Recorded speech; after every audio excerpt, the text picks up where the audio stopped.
অনেক দিন আগে তিতাসপুর নামক একটি গ্রামে মা বাবা মরা দুই ভাই বাস করত। তাদের খুব কষ্ট করে দিন চলতো। বড় ভাইয়ের নাম ছিল লালটু এবং ছোট ভাইয়ের নাম ছিল মন্টু। বড় ভাই লালটু ছিল একটু বোকাশোকা এবং হাবাগোবা, আর ছোট ভাই ছিল চালাক এবং বুদ্ধিমান। একদিন তাদের মধ্যে ঝগড়া হয়, আর লালটু বলে, তোকে আমি সব সময় সাহায্য করি। বাবা মা মারা যাওয়ার পর থেকেই তোকে কত কষ্ট করে আমি মানুষ করছি, আর তুই কি না আমারে কাজের খোঁটা দিতাছস? হ্যাঁ হ্যাঁ, তোর মুরত কত তা আমার জানা আছে। আমার কি কোনো বুদ্ধি জ্ঞান নেই? আমি একাই চলাফেরা করতে পারবো। তোর মতো তুই থাক আর আমার মতো আমাকে থাকতে দে। সব কথা শুনে লালটু অনেক মন খারাপ করে চিরদিনের মতো বাড়ি ছেড়ে চলে যাওয়ার সিদ্ধান্ত নেয় এবং চিরদিনের মতো বেরিয়ে যায়। বাড়ি থেকে বেরিয়ে যাওয়ার পর সে ভবঘুরে হয়ে ঘুরতে থাকে এবং হাঁটতে হাঁটতে কয়েকটি গ্রাম পাড়ি দেয় এবং ক্লান্ত হয়ে পড়ে। লালটু বলে, অনেক ক্ষুধা লাগছে, একটু পেটে কিছু পড়লে হয়তো বাঁচতে পারবো। একটা কাজ পেলে আর কিছু খাবার পেলে হয়তো একটু বাঁচা যেত।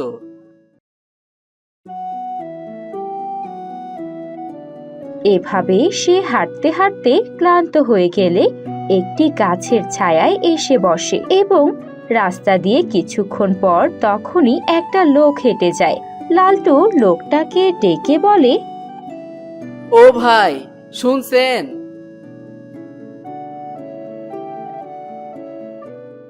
আমি অনেক ক্ষুধার্ত, আমাকে একটা কাজ দিতে পারবেন?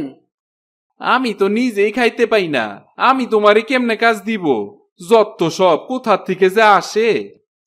আপনি যদি আমার একটা কাজ দিতেন তাইলে বড়ই উপকার হইতো আমার। কাজ দিতে পারবো না, তবে একটা উপায় আছে আমার কাছে। কি উপায় ভাই? তুমি এক্ষুনি গ্রামের মোড়ল মশাইয়ের কাছে যাও, সে তোমাকে একটা কাজ দিতে পারবে। ধন্যবাদ ভাই, তোমাকে অনেক ধন্যবাদ।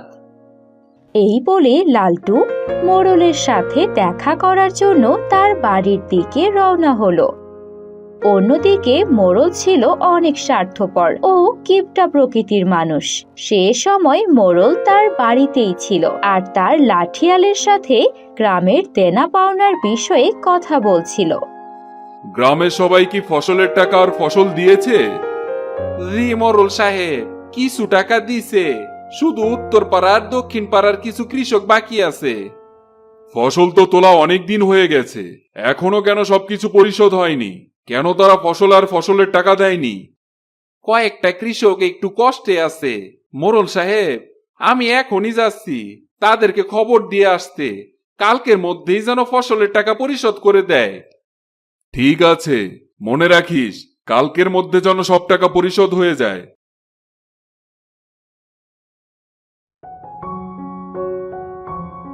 বাসায় কি কেউ আছেন? কে তুমি? কি চাও? আসলে আমি একটা কাজের জন্য এসেছি। মোড়ল মশাইকে একটু ডেকে দিলে বড্ড উপকার হতো। এখন মোড়ল মশাইকে পাওয়া যাবে না। আপনার দুইটা পায়ে ধরি, দয়া করে একটু মোড়ল মশাইকে ডেকে দিন। আমি অনেক ক্ষুধার্ত, আমি একটা কাজ পেলে হয়তো বা খেয়ে জীবন বাঁচাতে পারতাম।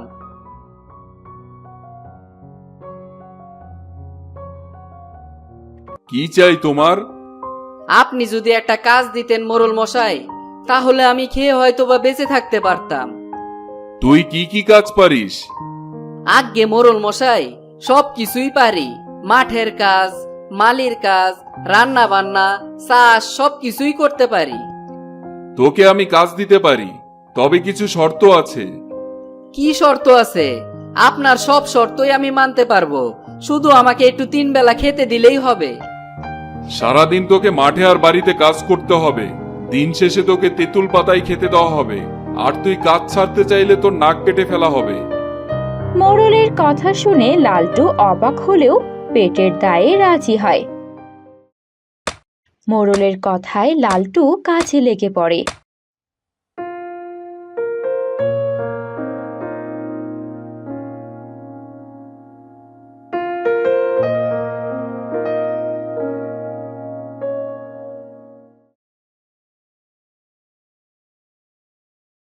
সারাদিন কাজ করার পর সন্ধ্যায় লালটু ক্লান্ত হয়ে যায় এবং সে মোড়লের কাছে আসে আর মোড়লকে বলে, মোরল মশাই, আমার সব কাজ শেষ হয়ে গেছে, এখন আমাকে একটু খেতে দিন, আমার তো বড্ড খিদে পেয়েছে। হ্যাঁ, শর্ত অনুযায়ী তোকে তেঁতুল পাতায় খেতে দেওয়া হবে। যা, তেঁতুল পাতা নিয়ে আয়। মোড়লের কথা মতো লালটু একটি তেঁতুল পাতা নিয়ে আসে এবং তাতে মোড়ল এক ভাতের দানা দেয়, যা দিয়ে লালটুর পেট ভরে না। তাই লালটু সারা দিন ক্ষুধার্ত অবস্থায় থেকে যায়। এভাবে সন্ধ্যা ঘনিয়ে রাত আসে। লালটু শুয়ে শুয়ে ছোট ভাই মন্টুর কথা ভাবে। আমার ছোট ভাই মন্টুর সাথে কাটানো দিনগুলি অনেক ভালো ছিল, কত সুন্দরভাবে হেসে খেলে দিন কাটাতাম। অন্যদিকে মন্টুরও তার ভাইয়ের কথা খুব মনে পড়ত এবং তার ব্যবহারের জন্য সেও অনুতপ্ত ছিল। লালটু যাওয়ার পর না খেতে পেয়ে আরো একটু অসুস্থ হয়ে পড়ে। এদিকে মন্টুও অসহায় হয়ে পড়ে। লালটু দিন দিন অসুস্থ হয়ে যায় এবং সে ক্ষুধার্ত থাকার সিদ্ধান্ত নেয়। তাই লালটু মোড়লের কাছে যায় আর বলে, মোরল মশাই, আমি আর কাজ করতে পারবো না, আমি এই কাজ ছেড়ে দিতে চাই। ও আচ্ছা, তাহলে তোকে যে শর্ত দেওয়া হয়েছিল সেটার কথা কি মনে আছে? তোর কিন্তু এখন নাক কেটে ফেলতে হবে। শেষ পর্যন্ত মোড়ল লালটুর নাক কেটে ফেলে এবং লালটু সেই কাজ ছেড়ে চলে আসে। অন্যদিকে মন্টু লালটুকে খুঁজতে খুঁজতে এসে গ্রামে পৌঁছায়। হাঁটতে হাঁটতে এক সময় লালটুর সাথে মন্টুর দেখা হয়ে যায়। লালটু আর মন্টু বলে, কি রে ভাই, কেমন আছিস? তোকে কতদিন পরে দেখলাম, খুবই ভালো লাগছে। আছি তো কোনো রকম, তোমার খোঁজেই বেরিয়েছিলাম। কিন্তু তোমার এই অবস্থা কেন? তোমার নাক কেটে দিয়েছে কে? তখন লালটু মন্টুকে তার সাথে ঘটে যাওয়া সকল কথা বলে। এখন আমার এই অবস্থা, এখন আমি আর কি করব বল? তোমাকে কোনো চিন্তা করতে হবে না ভাই, আমি সবকিছু ঠিক করে দেব। আমাকে তুমি মাফ করে দাও, সেদিন তোমার সাথে আমি অনেক খারাপ আচরণ করে ফেলেছি। ভাই, আমাকেও তুই ক্ষমা করে দিস, সেদিন ওইভাবে তোকে ছেড়ে যাওয়া আমার মোটেও ঠিক হয়নি। তুমি আর ভেবো না, ওই মোড়লকে আমি উচিত শিক্ষা দেব। ভাই, তুই আর ওই মোরলের কাছে যাইস না, মোরল অনেক ধূর্ত আর চালাক লোক, ও তোকেও আমার মতো অবস্থা করবে। তখন লালটুকে অনেক কিছু বুঝিয়ে বলে।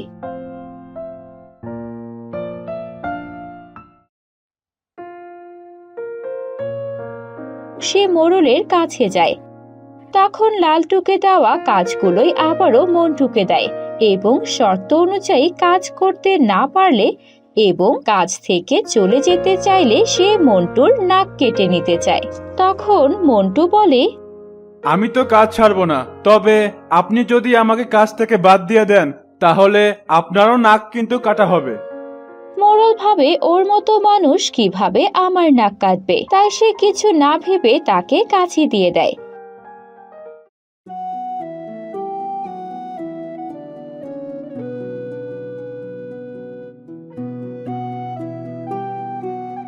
ধান সহ ধান ক্ষেত সব পরিষ্কার করে ফেলে। কাজ শেষ হলে মোড়ল জিজ্ঞেস করলে মন্টু বলে, মোড়ল মশাই, আপনি তো ধান ক্ষেত পরিষ্কার করতে বলেছিলেন, এটা তো বলেননি শুধু আগাছা পরিষ্কার করতে হবে। তাই আমি ধান ক্ষেতই পরিষ্কার করে দিয়েছি। যা, যা করেছিস করেছিস, এবার গিয়ে রান্নার জন্য কিছু কাঠ নিয়ে আয়। ঠিক আছে মোড়ল মশাই, আমি যাচ্ছি।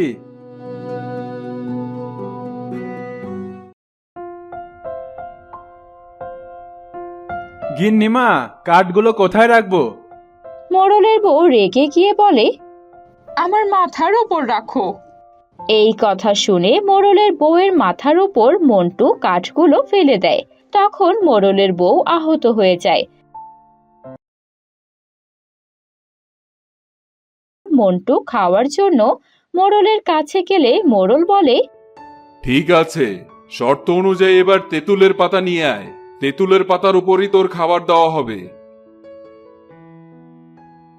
মন্টু তখন এক ধামা তেঁতুলের পাতা নিয়ে আসে। এটা দেখে মোড়ল বলে, তোকে তেঁতুলের পাতা আনতে বলেছি, তুই এক ধামা তেঁতুলের পাতা কেন নিয়ে এসেছিস? আপনি তো আমাকে বলেননি কতগুলো তেঁতুলের পাতা আনতে হবে, তাই আমি এক ধামা তেঁতুলের পাতা নিয়ে এসেছি। এখন আমাকে খেতে দিন। মোড়ল বাধ্য হয়ে তাকে তাই খেতে দেয়।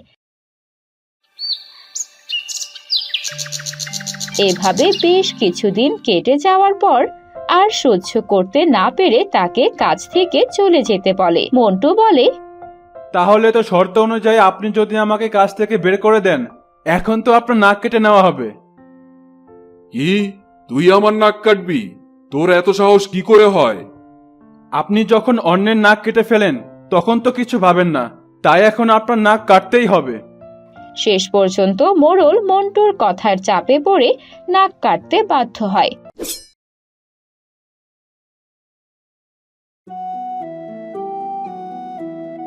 গ্রামের সবাই খুশি হয় এবং তারা অত্যাচারী মোড়লের হাত থেকে বাঁচে। তখন পুরো গ্রামবাসী মন্টু ও লালটুকে তাদের এই উপকারের জন্য ধন্যবাদ জানায়।